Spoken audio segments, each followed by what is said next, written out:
The United Nations released a list intended to punish companies doing business in the biblical heartland of Israel.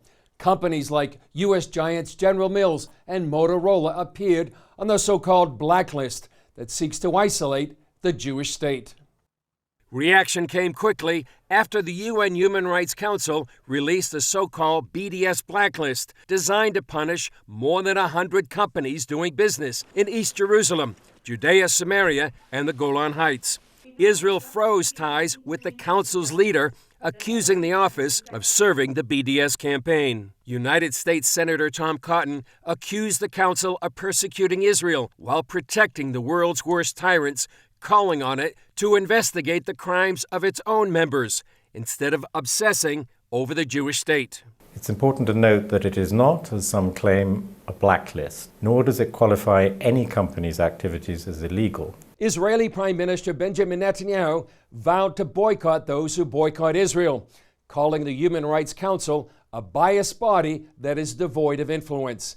His political rival, Benny Gantz, also condemned the publication, calling it a dark day for human rights. They were working on this, they held it back, and now, after a peace plan is launched, they go ahead and do that. Shame on the Human Rights Council. Palestinian Authority vowed to use the list to drive the companies out and demand compensation. Ironically, any resulting boycotts would likely hurt Palestinians the most.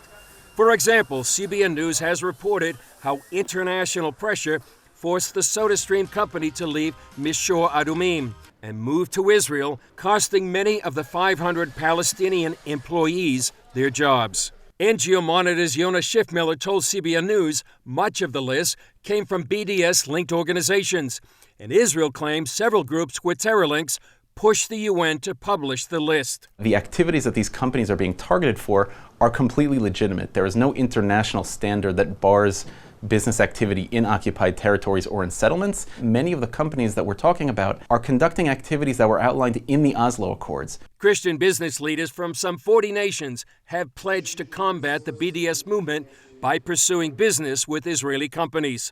We've invited them in order to connect with Israeli businesses, meet face to face, and create those connections and transactions that'll help bring Israeli innovation to the world. I'd encourage your viewers to do double, triple the amount of business with the companies on that list. I would encourage your viewers to write letters to those companies, encouraging them to continue to write letters to Congress in protest. I think what they did was outrageous.